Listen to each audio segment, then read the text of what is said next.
اب ہم اگلی سورت پہ چلتے ہیں، سورہ یوسف. پہلے سورہ یونس تھی، پھر اس کے بعد ہمارے پاس سورہ ہود آ گئی، اور پھر سورہ ہود کے بعد سورہ یوسف ہے. اچھا، تھوڑا سا ان کا کمپیریزن بھی دیکھ لیتے ہیں. ایک تو یہ کہ ان تینوں سورتوں کا آغاز جو ہے الف لام را سے ہو رہا ہے، ٹھیک ہے، یہ والے حروف مقطعات آ رہے ہیں. دوسرا ہم دیکھتے ہیں کہ ان تینوں صورتوں میں اللہ تعالیٰ جو ہے قرآن کے انٹروڈکشن سے شروع کر رہے ہیں. سورہ یونس میں بھی کیا تھا، بتایا گیا حکمت والی کتاب. سورہ ہود میں بتایا گیا پھر وہی کہ حکمت والی، اور کیا ہے کہ کھول کھول کے بیان کرنے والی. پھر سورہ یوسف پہ جب ہم آ جاتے ہیں تو اس کے بارے میں کیا بتایا گیا کہ اس میں بہت کلیئرٹی ہے. اگر ہم دیکھیں، ابھی ہم نے شروع نہیں کیا لیکن کیا آ رہا ہے، الف لام را تلک آیات الکتاب المبین، کہ الف لام را یہ روشن کتاب کی آیتیں ہیں. تو آپ دیکھیں کہ اصل چیز کیا ہے کہ جب ہم نے قرآن کو پکڑ لیا نا اور قرآن کو سمجھنا شروع کر دیا، پھر ہمیں ہر چیز جو ہے اپنی جگہ پہ لگے گی اور وہ سمجھ بھی آئے گی.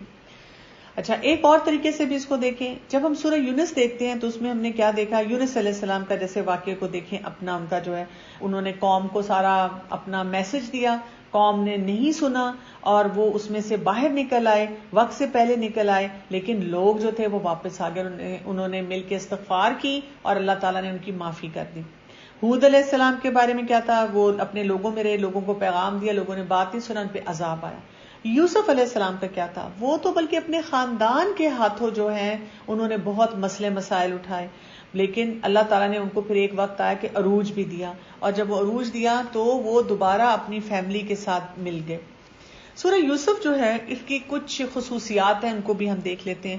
یہ وہ واقعہ ہے جو شروع سے لے کر آخر تک ایک سورت میں آ گیا. نہیں تو آپ دیکھتے ہیں کہ ابھی تک بھی ہم نے جو پڑھا ہے اور آگے بھی آپ دیکھیں گے چنکس میں باقی انبیاء کے واقعات آتے ہیں. ایک دم ابراہیم علیہ السلام کا واقعہ اور اس کا بھی ایک پورشن آ جاتا ہے، کبھی موسیٰ علیہ السلام، کبھی فرعون کی بات، کبھی اس نبی کی بات، کبھی عیسیٰ علیہ السلام کی بات، کبھی مریم علیہ السلام کی بات. تو اس طرح سے جو واقعات چل رہے ہیں. لیکن سورہ یوسف شروع سے شروع ہوگی اور جیسے ایک وہ کوئی ڈراما نہیں دیکھا جاتا اور اس کی ڈفرینٹ ایپیسوڈز ہیں، یہ بالکل اسی طرح سے چلتی ہے، اور ایک اس کی کنسسٹنٹ تھیم ہے جو چلتی چلی جا رہی ہے. پھر ہمیں یہ بھی پتا ہونا چاہیے کہ نازل کب ہوئی تھی.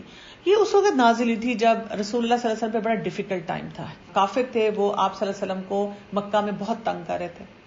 آپ صلی اللہ علیہ وسلم پریشان تھے. تو دو امپورٹنٹ ایونٹس ہوئے تھے. ایک تو آپ صلی اللہ علیہ وسلم نے اپنے چچا کو کھویا تھا، ان کی ڈیتھ ہوئی تھی، اور خدیجہ رضی اللہ عنہا، یعنی دو جو اسٹرانگ سپورٹس تھی آپ صلی اللہ علیہ وسلم کے ساتھ، وہ فوت ہو گئی، جس کو ہم عام الحزن بھی کہتے ہیں. پھر رسول اللہ صلی اللہ علیہ وسلم مکہ سے نکل کے طائف کی طرف گئے کہ اچھا چلو اگر یہ لوگ نہیں سنتے بات تو میں طائف والوں کو جا کے پیغام دیتا ہوں. لیکن ہمیں یہ بھی پتا ہے کہ طائف والوں نے تو اس سے بھی برا سلوک کیا. آپ صلی اللہ علیہ وسلم واپس آئے. اب ایسے موقع پہ کیا ہے، وہ جو مکہ والے ہیں نا کافر، وہ شیر ہو گئے تھے.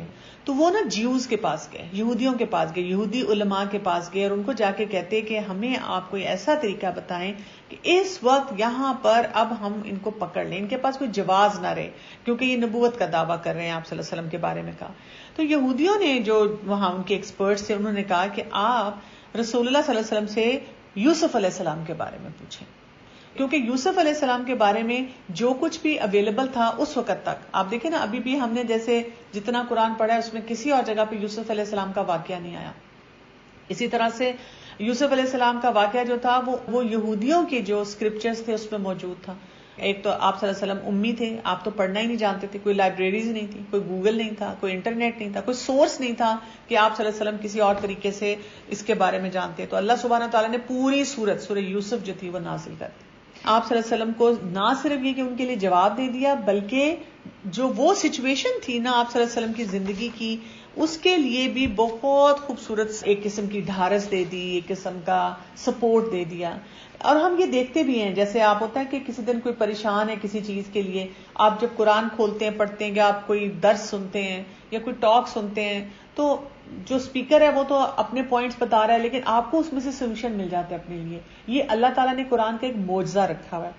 جیسے آیت نمبر 1 سے 5 تک ہم دیکھیں، اس میں کوئی ریڈلز نہیں ہے، کوئی کوڈز نہیں ہے، اس میں سیدھی سیدھی بات ہو رہی ہے. اللہ تعالیٰ نے کتاب المبین دی ہے، عربی زبان میں ہے، عربی کی اہمیت کی بات ہو رہی ہے، اور پھر ایک جو خاص بات کی گئی احسن القصص ہے، بیسٹ آف دا سٹوریز ہے. جیسے کوئی کہے نا کہ یہ والا اگر تم نے ڈراما سیریز نہیں دیکھی تو کچھ نہیں دیکھا. جیسے کوئی فرینڈز آپس میں بات کرے، تم نے نہیں دیکھا، مطلب یو مسٹ سی اٹ، کوئی مووی ہے، کوئی ایسی ایپیسوڈ ہے، آپ کسی چیز کے بارے میں کہتے ہیں، تو اللہ سبحانہ تعالیٰ اس کو احسن القصص کہہ رہے ہیں. کیوں؟ اس لیے کہ اس میں عریانی نہیں ہے، اس میں فحاشی نہیں ہے، اس میں حرام چیزیں نہیں ہیں، لیکن ہمیں اس میں ہر چیز کا سلوشن ملے گا. ہمیں فیملی کے بارے میں پتا چلے گا، ہمیں اپنی زندگی کے ڈفرینٹ سٹیجز کے بارے میں پتا چلے گا، کس سٹیج پہ ہمارے کیا ایشوز ہوتے ہیں اور ان کو کیسے ہمیں ریزالو کرنا چاہیے. ہیومن نیچر کے بارے میں پتا چلے گا اور مختلف چیزوں کو ہینڈل کرنے کا طریقہ پتا چلے گا. اب سورہ یوسف شروع ہوتی ہے. یوسف علیہ السلام کے بارے میں آتا ہے کہ انہوں نے خواب دیکھا، اور جو خواب دیکھا تو وہ اپنے والد کو بتا رہے ہیں. والد کو بتاتے ہیں کہ میں نے خواب دیکھا، اور خواب میں نے کیا دیکھا کہ میں نے 11 ستاروں کو، سورج اور چاند کو دیکھا کہ وہ مجھے سجدہ کر رہے ہیں. تو یعقوب علیہ السلام نے کہا کہ تم اپنے بھائیوں کو یہ خواب نہ سنانا. کیوں؟ اس لیے کہ ان کے 11 بھائی تھے جو کہ ان کے اسٹیپ بردرز تھے، ستیلے بھائی تھے، اور وہ ان سے بہت جیلس ہوتے تھے، کیونکہ یوسف علیہ السلام کا نیچر اتنا اچھا تھا کہ وہ اپنے والد کی عزت بھی کرتے تھے اور اپنے والد سے کنفائڈ بھی کرتے تھے، اپنے والد کو سب باتیں بھی بتاتے تھے. یوسف علیہ السلام کو انہوں نے وارن کیا. یہاں سے ہم یہ بھی سوچتے ہیں کہ ڈریمز کیا ہوتے ہیں. بہت سے لوگ جو خواب ہوتے ہیں نا، اس کے بارے میں جاننا چاہتے ہیں. 3 طرح کے خواب ہوتے ہیں. ایک خواب ہوتا ہے جس کو ہم کہتے ہیں حدیث النفس، یعنی جس ایکٹیویٹی کو آپ روز ہر وقت سوچ رہے ہیں نا، اس چیز کے بارے میں آپ کو لگاتار خیالات آنا شروع ہوں گے. مثلاً میں آپ کو مثال دوں اسٹوڈنٹ کی، ان کے ایگزامز ہونے والے ہوتے ہیں تو روز ان کو خواب میں کیا نظر آتا ہے کہ وہ پیپر دینے جا رہے ہیں، یا تو پین نہیں مل رہا، پینسل نہیں مل رہی، کاپی گم گئی ہے، کوئی اور پیپر پریپیئر کر کے آ گیا، لکھا نہیں جا رہا، اس قسم کی چیز نظر آتی ہے. کہیں آپ نے ٹریول کرنا، اس سے ریلیٹڈ کوئی خواب آتے ہیں. دوسرا جو ہے جس کو ہم کہتے ہیں نائٹ میئرز، یہ جو خواب ہوتے ہیں جو بہت ڈرانے قسم کے خواب ہوتے ہیں، یہ شیطان کی طرف سے ہوتے ہیں. اور شیطان جو ہے چاہتا ہے کہ انسان پریشان رہے اور فوکس نہ کر سکے. اسی لیے ہمیں رسول اللہ صلی اللہ علیہ وسلم نے کیا بتایا کہ جب ہمیں کوئی ایسا ڈرانا خواب آئے اور ہماری آنکھ کھلے تو ہم اعوذ باللہ پڑھیں اور 3 دفعہ اپنا جو ہے لیفٹ سائڈ پہ منہ کر کے تھو تھو تھو تھتکار دیں. اور اس کے علاوہ ویسے بھی پروٹیکشن کی دعائیں اور شیطانی جو کام ہیں جن سے شیطان خوش ہوتا ہے ان سب سے اپنے آپ کو بچانے کی ضرورت ہے. تیسرا خواب جو ہوتا ہے اس کو کہا گیا ہے کہ یہ الہام کی ایک شکل ہے جو کہ اللہ سبحانہ تعالیٰ کی طرف سے انسان کو ملتی ہے. اب تو وحی کی کوئی شکل اور نہیں ہے سوائے اس کے کہ جو انسان کو اللہ تعالیٰ سچے خواب دکھاتا ہے. سچے خواب کے بارے میں ہمارا جو ایک فیلنگ ہے وہ یہ ہم سمجھتے ہیں کہ سچے خواب آنے کا مطلب یہ ہے کہ وہ بہت نیک انسان ہوگا تو اس کو سچے خواب آئیں گے. تو ایسی بات نہیں ہے. اس واقعے میں ہم دیکھیں گے کہ آگے ایک بادشاہ ہے جو کہ مشرک ہے لیکن اس کو بھی سچا خواب آ رہا ہے. تو سچا خواب کسی کو بھی آ سکتا ہے، اللہ تعالیٰ کسی کو بھی بتا سکتے ہیں. لیکن ہمارا ایٹیچیوڈ پھر کیا ہونا چاہیے خوابوں کی طرف؟ آپ نے خواب دیکھا، کوشش کریں آپ کسی سے ڈسکس نہ کریں، آپ صدقہ دے دیں اور آپ اللہ سے دعا کریں کہ اللہ تعالیٰ اگر اس میں کوئی خیر ہے تو مجھے مل جائے، اور اگر اس میں کوئی خیر نہیں ہے تو یہ چیز مجھ سے دور ہو جائے. اب کیا ہوا؟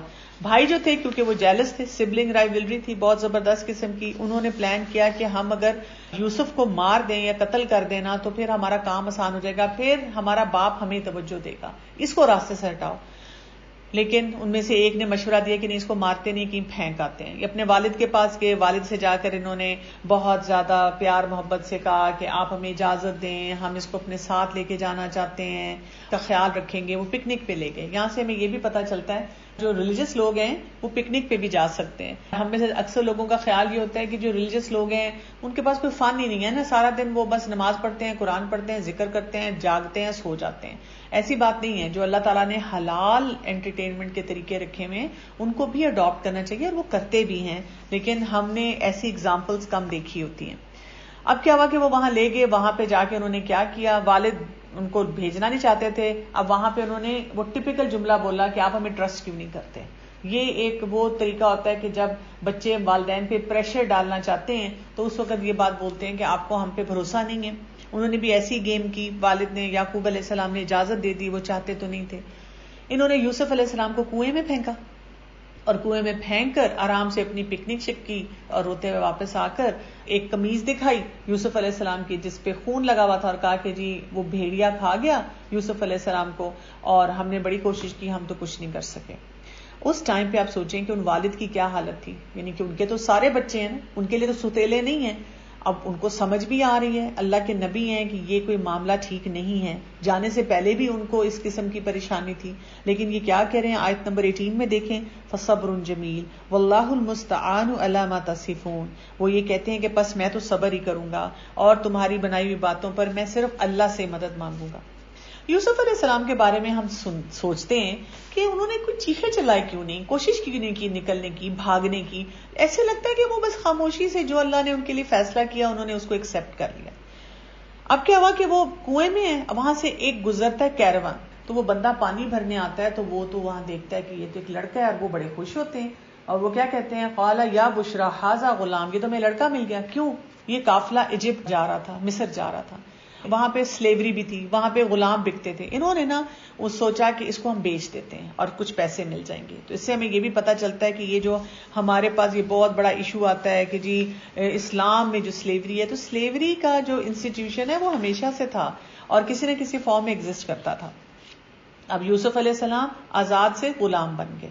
وہاں پہ عزیز مصر آتا ہے, یعنی یہ کوئی بہت منسٹر قسم کا بندہ ہے وہاں پہ. وہ دیکھتا ہے اور ان کو یوسف علیہ السلام اچھے لگتے ہیں اور وہ ان کو لے کر آ جاتا ہے. اپنے گھر میں اپنی بیوی سے کہتا ہے کہ ہم اس کا خیال رکھیں گے. یہ آیت نمبر 21 میں آ رہا ہے. وہ کہتے ہیں کہ یا ہم اسے اپنا بیٹا بنا لیں گے اور اس کو ہم عزت و احترام سے رکھیں گے, یہ ہمیں کوئی فائدہ پہنچائے گا.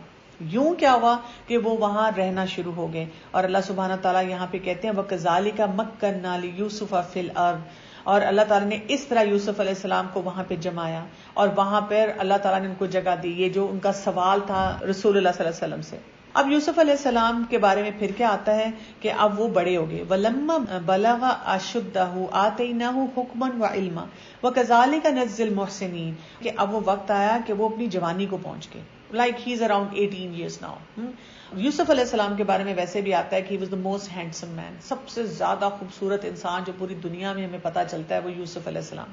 اب یہ جوان ہو گئے, جوان ہو گئے. اب ان کو اللہ تعالیٰ نے دو چیزیں دی, حکمت دی اور علم دیا. کہاں سے؟ کس یونیورسٹی میں پڑھے تھے؟ کہیں بھی نہیں, کیونکہ وہ رہتے تھے اس منسٹر کے ساتھ اور اس سے سیکھتے رہتے تھے, اس پورے گھر کے ماحول سے وہ سیکھ رہے تھے. اب وہاں پہ ان کے لیے ٹیسٹ آ گیا.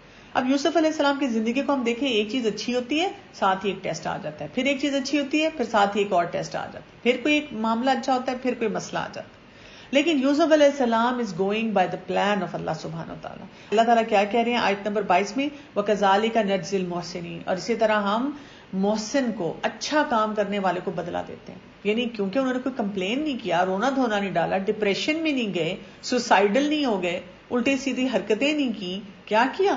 انہوں نے کہا یہ اللہ کا پلان ہے میرے لیے. آج کے دور میں آپ دیکھیں ہم اللہ تعالیٰ کی کسی پلاننگ کو ایکسیپٹ نہیں کرتے. آپ سوچیں نا تھوڑی دیر کے لیے, وہ فری مین تھے, اس سے سلیو ہو گئے, لیکن انہوں نے کہا نہیں اللہ کا پلان ٹھیک ہے, مجھے کوئی مسئلہ نہیں. اب ان کا ٹیسٹ اگلا آ گیا. اب دیکھیں بچپن میں ہمارا کیا ٹیسٹ ہوتا ہے. بچپن میں ٹیسٹ ہوتا ہے اما ابا کے ساتھ کمیونیکیٹ کرنا ہر بات. بچپن میں ٹیسٹ ہوتا ہے بہن بھائیوں کے ساتھ, ان سے لڑائی جھگڑے ہوتے رہتے ہیں, اس کو کیسے ہینڈل کرنا. اب جوانی کا ٹیسٹ آ گیا, جوانی ہے. اب کیا ہوا کہ وہ جو عزیز مصر کی بیوی تھی اس کو کرش ہو گیا یوسف علیہ السلام پہ. وقالت حیت لک, اس نے کیا کیا, ایک دن یوسف علیہ السلام کے ساتھ اکیلی تھی اور اس نے ان کو کہا کہ آؤ میرے پاس. یہ جو ایکسپریشن ہے نا حیت لک, یہ ایکسپریشن ہمیں کیا بتاتا ہے, یہ کوئی ٹیمپرری ڈیزائر نہیں تھی. وہ یوسف علیہ السلام کو دن رات وہاں پر دیکھ رہی تھی, جیسے محبت میں گرفتار ہو چکی تھی. اور یوسف علیہ السلام کے لیے کوئی مشکل کام نہیں تھا. یوسف علیہ السلام ایک تو سلیو تھے, دوسرا یہ کہ وہاں پہ ان کو کوئی جانتا ہی نہیں تھا, وہ ان کی کوئی ریپیوٹ کا بھی مسئلہ نہیں تھا, کلچر بھی فرق تھا, اسی گھر میں رہ رہے تھے. چاہتے تو آرام سے اس سچویشن کا فائدہ اٹھا سکتے تھے, لیکن نہیں. کیا کہا انہوں نے, قال معاذ اللہ, اللہ کی پناہ. یہ جو معاذ اللہ, یہ بہت اسٹرانگ ایکسپریشن ہے, اسٹرانگ ایکسپریشن ہے. انہوں نے کہا کہ میں کس مشکل میں پھنس گیا ہوں کہ مجھے ایسی ٹیمپٹیشن کی طرف جو ہے ایک عورت جو ہے وہ بلا رہی ہے. اور اس وقت انہوں نے کیا کہا, انہو ربی احسن مثوا انہ لا یفلح الظالمون. اور انہوں نے کہا کہ میرے رب نے مجھے بہت اچھا ٹھکانہ دیا اور میں ظلم کرنے والوں میں سے نہیں ہوں. اور پھر اللہ تعالیٰ کیا کہہ رہے ہیں, وَلَقَدْ حَمَّتْ بِهِ وَحَمَّ بِهَا لَوْلَا أَن رَأَىٰ بُرْهَانَ رَبِّي. اللہ تعالیٰ کہتے ہیں یہاں پر, یہ آیت نمبر 24 میں آ رہا ہے, اس عورت نے یوسف علیہ السلام کی طرف قصد کیا, اور یوسف علیہ السلام کا قصد کرتے اگر وہ اپنے پروردگار کی برہان نہ دیکھ لیتے. جب انسان ینگ ہوتا ہے تو نیچرل ڈیزائرز ہوتی ہیں بہت ساری چیزوں کی. اپوزٹ سیکس کے لیے اٹریکشن ہوتی ہے, لڑکے کی لڑکی کے لیے, لڑکی کی لڑکے کے لیے. تو کیا چیز ہے جو انسان کو فوکس میں رکھتی ہے, کیا چیز ہے جو انسان کو بتاتی ہے کہ میں نے اس قسم کی حرام ایکٹیویٹی میں انوالو نہیں ہونا.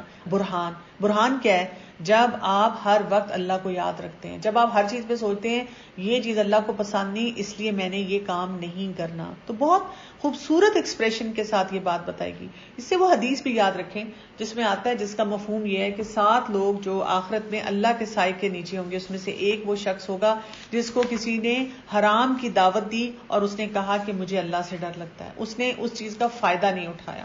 تو آپ دیکھیں آج کے دور میں اس طرح کے بہت اپرچونٹیز ملتے ہیں, آپ کو آفیسز میں ملتے ہیں, کالج یونیورسٹی میں ملتے ہیں, آپ کے سوشل میڈیا پہ ملتے ہیں, کوئی نہ کوئی آپ کو میسج بھیج رہا ہے, کانٹیکٹ کر رہا ہے. تو ہر موقع پہ یہ یاد رکھنا کہ میں جو بھی ایکشن کروں مجھے اللہ کو اس چیز کا جواب دینا ہے, اس سلسلے میں انسان محتاط رہے.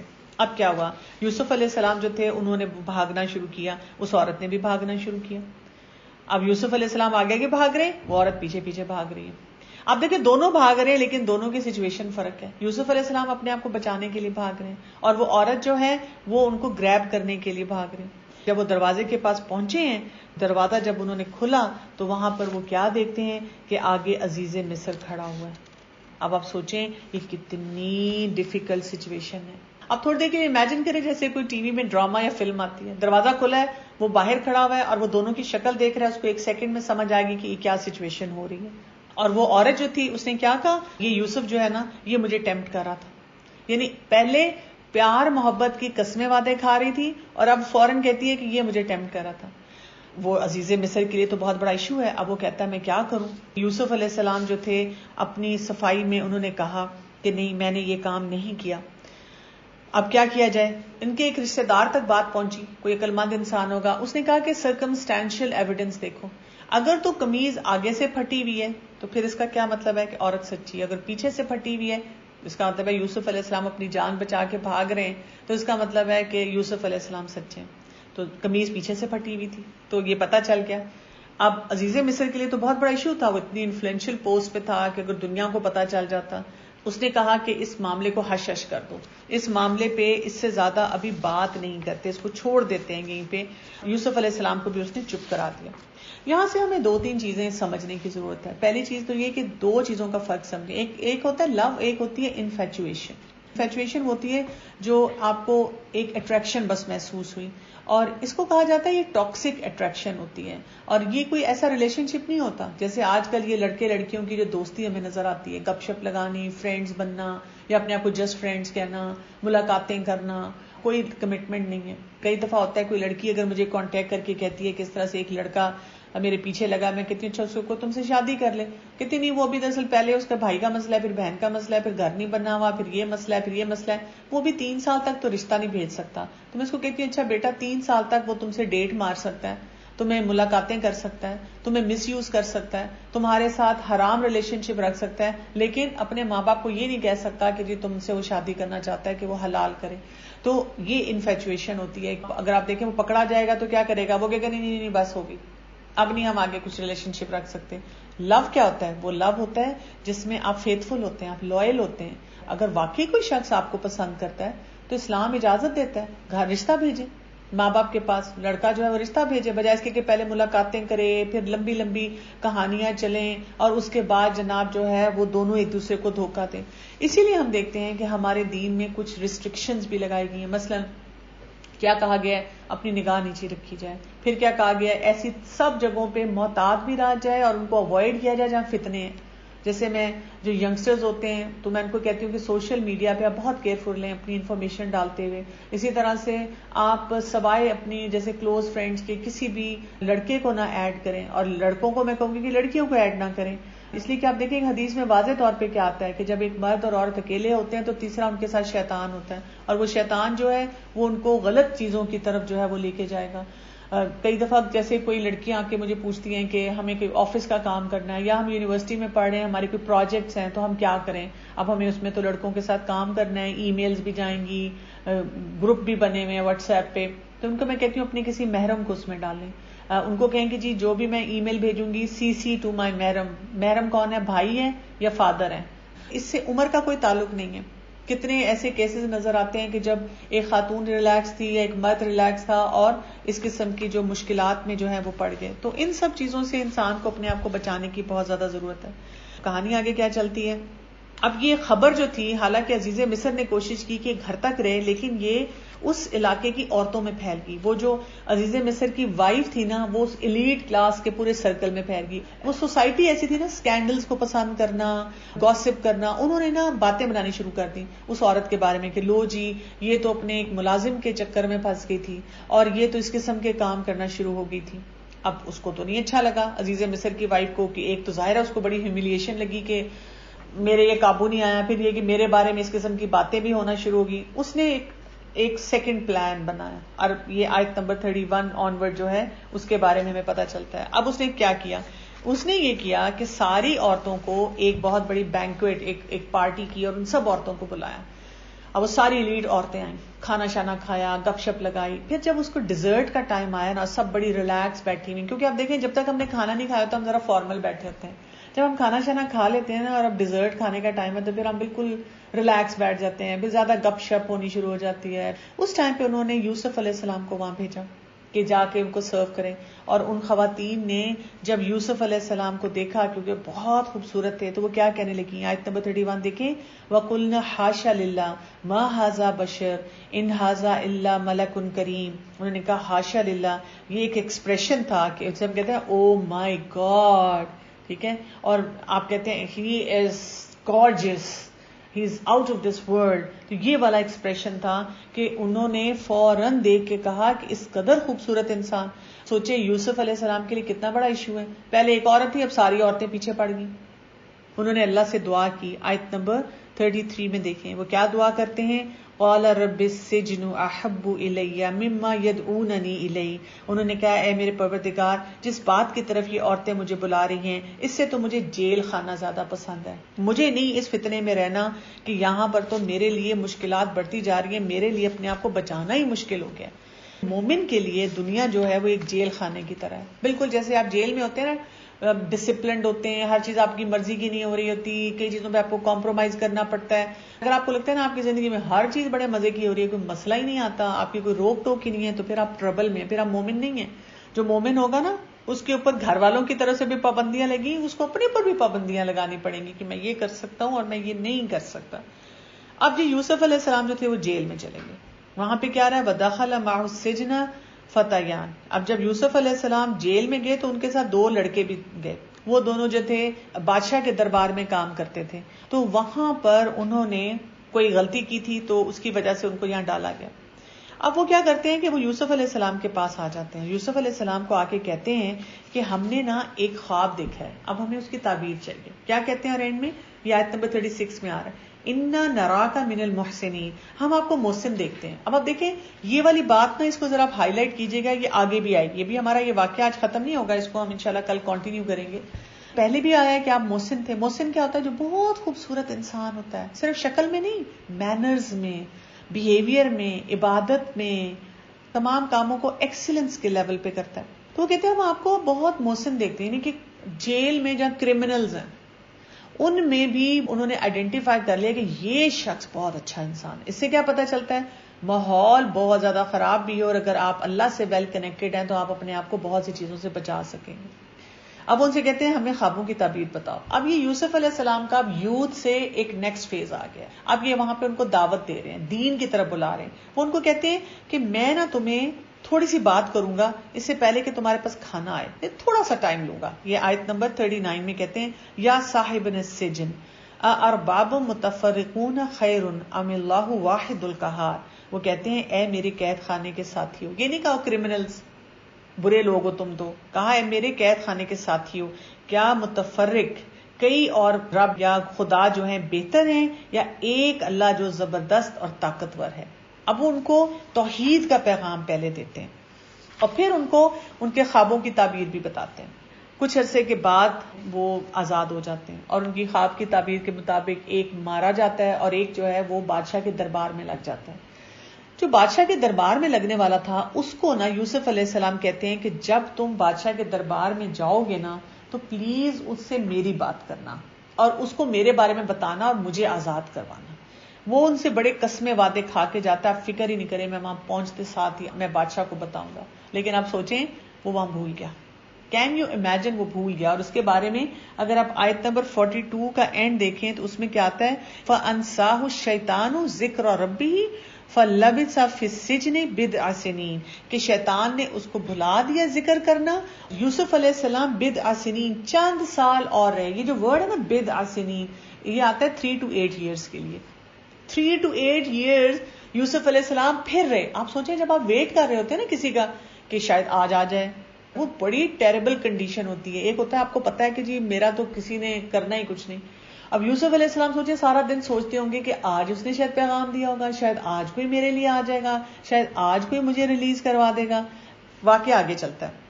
ایک دن وہ جو بادشاہ ہے نا وہ خواب دیکھتا ہے, تو وہ اگلے دن آ کے اپنے دربار میں لوگوں کو خواب بتاتا ہے, کہتا ہے مجھے اس کی تعبیر بتاؤ. تو سارے کہتے ہیں ہمیں تو نہیں سمجھ آ رہی. وہ جو بندہ تھا نا وہ اس ٹائم پہ وہاں پہ سروس پہ لگا ہوا تھا, کام کر رہا تھا. اس کو ایک دم یاد آ گیا یوسف علیہ السلام وہ خواب کی تعبیر بتاتے ہیں. وہ بادشاہ کے پاس آ کے کہتا ہے کہ میرے پاس ایک شخص ہے اور وہ جیل میں ہے جو کہ خوابوں کی تعبیر بتا سکتا ہے. بادشاہ اس کو بھیجتے ہیں کہ جاؤ جیل میں اور پتہ کر کے آؤ. اب آپ سوچیں وہ جیل میں آتا ہے تو کتنے عرصے بعد, 3 سے 8 سال بعد. اور یوسف علیہ السلام کو آ کے کیا کہتا ہے, یوسف ایھا الصدیق, آیت نمبر 46 میں, اے یوسف بہت سچے, تعریف کرتا ہے. آپ مجھے بتائیں اگر آپ کسی کا ویٹ کر رہے ہیں اور اس کی غلطی کی وجہ سے آپ بڑے ٹارچر میں رہ رہے ہیں 3 سے 8 سال تک, اور وہ آپ شخص آتا ہے اپنے کسی کام کے لیے, آپ کیا کریں گے؟ What will be your attitude? کیونکہ ایک حدیث میں آتا ہے کہ رسول اللہ صلی اللہ علیہ وسلم نے کہا تھا کہ یوسف علیہ السلام جیسا صبر نہیں ہو سکتا ہم میں بھی اگر ان کی جگہ ہوتا تو شاید میں اس کو ہیلپ نہ کرتا, اس کو وہ چیزیں نہ بتاتا. لیکن یوسف علیہ السلام نے کیا کیا, وہ خواب سنا, خواب کی تعبیر بتائی, اور خالی تعبیر ہی نہیں بتائی, ساتھ ہی یہ بھی بتایا, کیونکہ اس خواب میں کیا تھا کہ انہوں نے کہا کہ مصر میں ایک قحط آئے گا, ڈراٹ آئے گا, اور اس کی وجہ سے سب چیزیں ختم ہو جائیں گی. اور ساتھ ہی انہوں نے کہا کہ بادشاہ کو بتاؤ کہ ایسے ایسے اپنے اناج کو کھانے کو پریزرو کر لے اس سے پہلے, تاکہ جب یہ ڈراٹ آئے, قحط آئے, تو لوگوں کو نقصان نہ, ان کے پاس کھانا موجود ہو. وہ شخص باہر گیا, اس نے جا کے بادشاہ کو ساری بات بتائی. تو بادشاہ نے کہا کہ ان کو بلاؤ, نکالو یوسف علیہ السلام. اب آپ مجھے پھر بتائیں کہ اگر کوئی آپ کو اس طرح نکالنے کے لیے آ جائے تو آپ کیا کریں گے؟ ہم تو شاید اپنا کوئی سامان بھی نہ اٹھائیں کہ بادشاہ نے ہمیں بلایا ہے اور ہم فوراً چل پڑے. لیکن یہاں پر یوسف علیہ السلام رک جاتے ہیں, اور یوسف علیہ السلام اس وقت کیا کہتے ہیں کہ نہیں, جاؤ بادشاہ کے پاس واپس اور اس سے پوچھو کہ وہ جو میرا عورتوں والا معاملہ تھا جو عزیز مصر کی بیوی نے کیا تھا وہ پہلے کلیئر کرو. وہ چیز آیت نمبر 50 میں آتا ہے کہ ان عورتوں کا حقیقی واقعہ کیا تھا جنہوں نے ہاتھ کاٹ لیے تھے, وہ پتا کرو. اب وہ شخص واپس آتا ہے, بادشاہ کیا کرتا ہے, عزیز مصر کی بیوی کو بلاتا ہے اور اسے کہتا ہے یہ کیا ساری سٹوری تھی. اب عزیز مصر کی بیوی سمجھتی ہے کہ اب تو میں پھنس گئی, اب تو I don't have any other option. تو وہ کیا کرتی ہے, وہ پوری بات بتا دیتی ہے. وہ کہتی ہے کہ یوسف علیہ السلام ان کا قصور نہیں ہے, میں ان کو ٹریپ کرنے کی کوشش کر رہی تھی دونوں دفعہ میں, اینڈ ہی از انوسینٹ. ابھی یہ سٹوری ہماری چلے گی کہ اس کے بعد کیا ہوا. اس سٹوری کے ساتھ ہمارے پاس بہت سارے لیسنز بھی ہیں, تو انشاءاللہ ہم اس پہ کل کا جو سیشن ہے اس میں بات کریں گے. ہماری جو محبت ہے نا وہ اللہ سبحانہ تعالیٰ کے لیے ہونی چاہیے, اور پھر رسول اللہ صلی اللہ علیہ وسلم کے لیے ہونی چاہیے. اور جب ہماری محبت صحیح جگہ پہ ہوتی ہے نا اللہ کے لیے, جیسے قرآن پاک میں آتا ہے والذین آمنوا اشد حبا للہ, ہماری محبت سب سے زیادہ اللہ کے لیے ہو, تو پھر ہماری جتنی محبتیں انسانوں کے لیے ہوتی ہیں نا پھر وہ حرام نہیں رہتی. پھر انسان خود بخود جہاں پہ آپ کو لگتا ہے کہ آپ کے مس پلیسڈ ایموشنز ہیں آپ اس کو سیٹل کر لیتے ہیں, اور جو صحیح چیزیں ہوتی ہیں ان کو بہتر کر لیتے ہیں. جی, یہ سوال بہت امپورٹنٹ آیا کہ یوسف علیہ السلام نے کیوں کہا تھا کہ جیل میرے لیے بہتر ہے. اس لیے کہ جب وہ باہر تھے تو ان کو بار بار ایسے فتنے فیس کرنے پڑ رہے تھے جس میں ان کی عزت جو ہے اور عصمت جو ہے وہ ایٹ سٹیک تھی. تو انہوں نے اسی لیے کہا کہ جب میں جیل میں جاؤں گا تو نہ وہاں عورتیں ہوں گی اور نہ میرے اوپر ایسے الزامات لگیں گے, میں اپنے آپ کو بچا لوں گا. جیسے آج کے دور میں آپ دیکھیں کہ اگر پیرنٹس کوئی اپنے بچوں کو کہتے ہیں کہ تمہیں فون نہیں ملے گا, یا تم اکیلے کہیں نہیں جا سکتے, یا بچیوں کو ہم کہیں کہ آپ حجاب پہنیں گی, تو ان کو وہ جیل کی طرح لگتا ہے, ان کو سفوکیٹنگ لگتا ہے, ان کو لگتا ہے کیوں ہم کیوں نہیں کر سکتے. تو اس لیے کہ آپ اپنے آپ کو فتنوں سے بچانے کے لیے سارے ڈیسیژن کرتے ہیں نا. جہاں پہ مرد اکیلے بیٹھے ہوں وہاں نہیں بیٹھتے, یا ایک مرد ہے وہ کہتا ہے کہ جہاں پہ عورتیں اور بہت زیادہ آفس میں اور بار بار آ کے باتیں کریں گی تو میرے لیے اپنا رد بسر کرنا, نگاہیں جھکانا بہت مشکل ہو جاتا ہے, تو میں ایسی آفس میں ایسی جگہ پہ جاب نہیں کروں گا. اس لیے انہوں نے کہا کہ میں جیل میں چلا جاؤں تاکہ میں اپنے آپ کو ان سب چیزوں سے بچا سکوں. سبحانک اللہم و بحمدک اشہد ان لا الہ الا انت استغفرک و اتوب الیک. السلام علیکم و رحمۃ اللہ وبرکاتہ.